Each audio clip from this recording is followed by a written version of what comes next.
All right, this is video notes for customer Johnson. Is that right? Yes. Yeah, Deborah Johnson. Lowe's 2725. This is November 12th, 2019. A couple things I want to show you in the room first. First of all, there is a continuous crown molding around the entire room, all the way around. So going with the 36-inch height cabinet is perfect. But the 39-inch height cabinet would also work. This molding is only 2.5 inches tall, and our ceiling, the best I can tell, is really decently level. I'm only got about an 1/8 inch variation in the ceiling. It's 95 and 7/8 to 96 and 1/8. Not a bad deviation as far as the ceiling goes. So that being said, with the molding being around the entire room, you need to have the conversation about using store stock molding or using crown molding from the factory. Crown molding in the factory is always going to be taller, and it's going to be proprietary shaped. You're going to have to buy enough molding to go around the whole room, which is going to be very costly, versus if you use a store stock molding and paint it to match in areas that need to be, and then match the cabinets in other areas. Those two profiles will actually miter together. The only other option you have if you have to do something is miter blocks, which are those really ugly corner blocks. And those means that your cabinets would have to be at 36 inches height. So you got to have that conversation up front about what we're going to do with the crown molding, okay? Now, go back in here with me on this side. These cabinets now are doubled and they're stacked. They're a built-in-place cabinet. They're actually custom cabinetry. This wall of cabinets here is actually a 43-inch tall cabinet set hung at 16 inches off the counter. So our cabinets will actually be 18 inches off the counter. Those will come up about 2 inches from where they're at now, which is a positive thing. But right here, this is something I want to make sure that we have a picture of. From here to the bottom of this microwave is way too low right now. So we've got to raise this up a couple of inches above the bottom edge of the cabinet. We want to be around 56 or so with the new microwave, 54 with the bottom of the cabinet. We want to be a couple inches higher. She's a very avid cook. She does a lot of cooking in the house. So we want to make sure that we don't have this same kind of fading and the same kind of abuse that the steam and everything else does to the microwave. We need to get this up a little bit above that surface area. Now likewise, they're changing their slide-in stove to a freestanding stove, and they're going with a lay-in-place laminate flooring, okay? That means that we're going to have to block all the cabinets up about 3/8 of an inch. No problem, that's included in our labor. The 3/8 of the inch is not something we charge for, but it does need to be put in the flooring after the cabinets are set, because this type of flooring does not allow you to pinch it to the floor, and it will also have problems with your countertop if we put it in first. It could crack your countertop.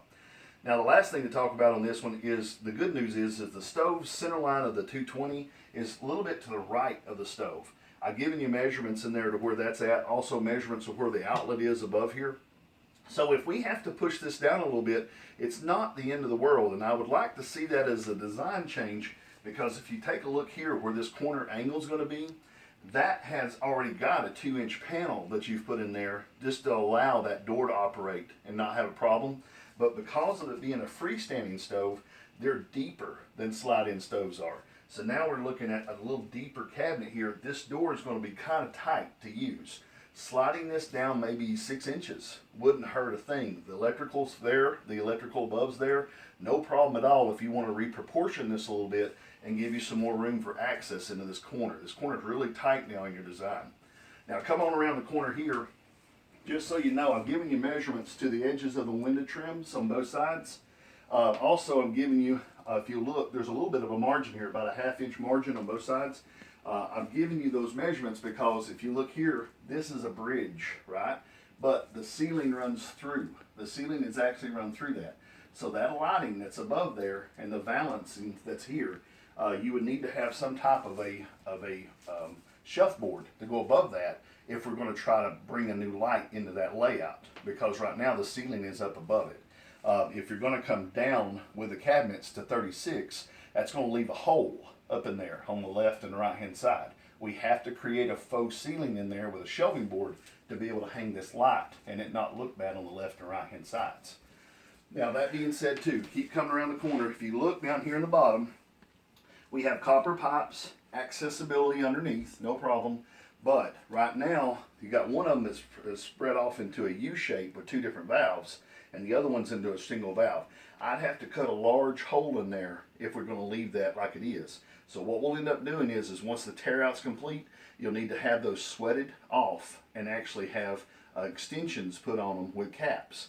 What we would like to see are straight pipes, no valves when we come back, so we have the smallest holes to put your cabinets in. But more importantly, I would have to cut a huge square out there to be able to get this to go in. Then I'd have to band-aid the bottom of your cabinet, which doesn't look nice, okay? So that's the only consideration on your part as a homeowner. We'll have to get that changed. Where the plumbing underneath is forked, we'll have to get it down to single line pipes before we come back to where we can actually have a nice clean interior to your cabinet, okay? Now in your design, originally, this wall was open. There wasn't there. I went ahead and added this walls, these doors, all these informations on that drawing. They need to be added to your design because we're going to change this. Like I said, this doesn't have any cabinets in your design. It goes straight into the corner on both sides. But if you look here, there's a hanging pot rack that we're thinking about changing, getting rid of. We're wanting to put cabinets between the edge of this door and that door over there with about a 7-inch margin on that door. So this space right here ideally would be about 54 inches worth of upper and lower cabinets. You could push it to 57, but you have to be careful because down here, take a look right there, down here you have a low outlet on the bottom right there. And so that low outlet is the 7-inch margin that I'm telling you to be careful of. Now, on that same token, when you start looking at this wall, I do have electrical, see right there? I have electrical that's up high enough for the cabinets to actually turn and go along this wall. The only thing is that since this is over 4 feet now, you probably want to put another receptacle on this wall to where it meets code. You're only supposed to have a receptacle 1 every 42 inches. So this is over 42. You probably want to add one more receptacle if you decide to go with cabinets along this wall. Otherwise, the light cloud is getting gone. There are not going to be any kind of problems with that. And they're going to probably put in some like LED puck lights or something overhead. For this space, we actually went ahead and did away with the wall. I give you a measurement from the corner to the end of this door jamb right here. And we've allowed 12 inches here for switching. So he's going to have to move some of this over to this wall, some switching on this wall. But that gives you a load of more space here to put cabinets in where the refrigerator section is. So in your design, we talked about today taking the refrigerator end panel out of this and maybe putting an 18 or 24 inch pantry here as a daily use type, food commodities, stuff like this. Not for appliances or for pots and pans, but basically for food. So that's something she'd like to see drawn into it as well. And then that gives you the measurements from that door all the way to the other one to see how far it comes out in comparison to where these cabinets come out on this wall. I think that's about it. If you have any questions for me, give me a call at 423-650-1051. Thanks very much. Have a good day.